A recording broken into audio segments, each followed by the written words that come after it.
Hi all, ఈరోజు మనము biochemical లేదా కెమికల్ ప్రెగ్నెన్సీ అంటే ఏమిటి అనేది తెలుసుకుందాం. ఇది ఒక టైప్ ఆఫ్ ఎర్లీ మిస్కారేజ్ అనే చెప్పుకోవచ్చు. ఎవిడెన్స్ బేస్ చూస్తే ప్రెగ్నెన్సీస్లో almost 25% pregnancies miscarriage or pregnancy లాస్లో ఎండప్ కావచ్చు. బయోకెమికల్ ప్రెగ్నెన్సీ అనేది ఒక సార్ట్ ఆఫ్ ఎర్లీ మిస్కారేజ్, అంటే ఇంకా బేబీ ఫామ్ కాకముందే పాజిటివ్ ప్రెగ్నెన్సీ టెస్ట్ వచ్చి ఒకవేళ బ్లీడింగ్ స్టార్ట్ అయిపోవడము ఆర్ ప్రెగ్నెన్సీ టెస్ట్ వాల్యూ పడిపోవడము కానీ జరిగితే దాన్ని బయోకెమికల్ ప్రెగ్నెన్సీ అంటాము. ఇది చాలా ఎమోషనల్ టచ్తో కూడినది. పేషెంట్స్ దీంతో ఎంతో స్ట్రెస్కి కూడా గురవుతుంటారు. ఎర్లీ మిస్కారేజ్కి గల కారణాలు ఏవి అనేది తెలుసుకుంటే మనము దీన్ని కాకుండా అవాయిడ్ చేయొచ్చు.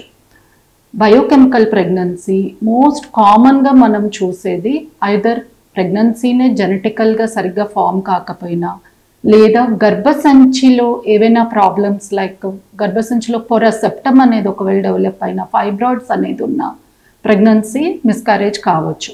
అదే కాకుండా ఏదైనా హార్మోనల్ ఇష్యూ అంటే uncontrolled diabetes, thyroid are PCOS హెవీగా ఉండడం వలన కూడా బయోకెమికల్ ప్రెగ్నెన్సీస్ కావచ్చు. ఇది మనం ఎలా డిటెక్ట్ చేయవచ్చు అంటే బేసిక్గా యూరిన్ ప్రెగ్నెన్సీ టెస్ట్ కానీ, బ్లడ్లో బీటా హెచ్సిజే అనే హార్మోన్ కానీ పాజిటివ్ వస్తుంది, కానీ మనం స్కాన్ చేస్తే ప్రెగ్నెన్సీ సైన్స్ అనేవి ఉండకపోవడం ఆర్ ఇవే టెస్ట్లు మనం రిపీటెడ్గా చేస్తున్నప్పుడు వాల్యూ అనేది తగ్గడం అనేది గమనిస్తాం అన్నమాట. ఎప్పుడైతే ఈ ప్రాబ్లం అవుతుందో దాన్ని ఫర్దర్గా మనకి వచ్చే ఛాన్సెస్ ఎలా ఉన్నాయి, దీన్ని మనము ఎలా అవాయిడ్ చేయొచ్చు అనేది చూసుకోవడం చాలా ఇంపార్టెంట్.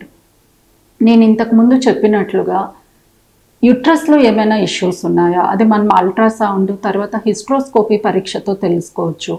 లేదా వాళ్ళకి ఏమైనా మెడికల్ కండిషన్స్ ఉన్నాయా, అవి ఎంతవరకు కంట్రోల్డ్గా ఉన్నాయి అనేది చూసుకోవడం ఇంపార్టెంట్. ఏమైనా హార్మోనల్ ఇష్యూస్ ఉంటే దానికి తగిన supplements, life style changes pregnancy రాకముందే చేసుకోవడం ద్వారా మనం ఈ బయోకెమికల్ ప్రెగ్నెన్సీస్ని అవాయిడ్ చేయవచ్చు. అవే కాకుండా కొందరికి యూట్రస్లో సెప్టమ్ అనేది ఉండొచ్చు, పొర లాంటిది, దాన్ని మనం హిస్ట్రోస్కోపీలో తీసేసి వాళ్ళు ప్రెగ్నెన్సీకి ప్రయత్నిస్తే ఈ ప్రాబ్లం ఆల్మోస్ట్ మనము అవాయిడ్ చేసినట్లు. ట్రీట్మెంట్ అనేది ఏంటి? ఇప్పుడు బయోకెమికల్ ప్రెగ్నెన్సీ డిటెక్ట్ అయింది, దాని గురించి ఏం చేయాలి?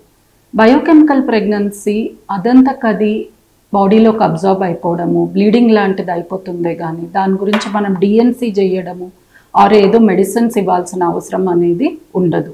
కొన్నిసార్లు మనము ఆ ప్రెగ్నెన్సీ హార్మోన్ని అది పూర్తిగా తగ్గేంత వరకు రిపీటెడ్గా చెక్ చేసుకోవడం వరకు చేయడము ఇంపార్టెంట్. కొందరికి అది ఒకవేళ ఫుల్గా తగ్గి నెగిటివ్ రేంజ్లోకి రాకుంటే కొన్నిసార్లు మనం ఒక స్పెషల్ ఇంజెక్షన్ ఇచ్చి ఆ వాల్యూ తగ్గేటట్లు కూడా చేయవచ్చు. ఈ బయోకెమికల్ ప్రెగ్నెన్సీలో మెయిన్గా కపుల్కి, లేడీస్కి మనం ఇవ్వాల్సిందే సైకలాజికల్ సపోర్ట్, కౌన్సిలింగ్. చాలామంది మెయిన్గా ఇది ప్రెగ్నెన్సీ లాస్, మిస్కారేజ్ అని చాలా బాధపడుతుంటారు, దానికి సపోర్ట్ ఇవ్వడము. ఇంకొకటి ఇది ఫ్యూచర్లో రిపీట్ అవుతుందా అన్న క్వశ్చన్స్ ఉన్న వాళ్ళకి మనం టెస్ట్లు చేసి రికరెన్స్ ఛాన్స్ ఎంత, వాటికి ఏం చేయగలము అని మనం కన్సోల్ చేయడమే దీనికి ఇవ్వగలిగిన ట్రీట్మెంట్. కాబట్టి బయోకెమికల్ ప్రెగ్నెన్సీ అనేది వస్తున్నా మనము తగిన జాగ్రత్తలు తీసుకుంటే ఇది ఫ్యూచర్లో అవాయిడ్ చేయవచ్చు.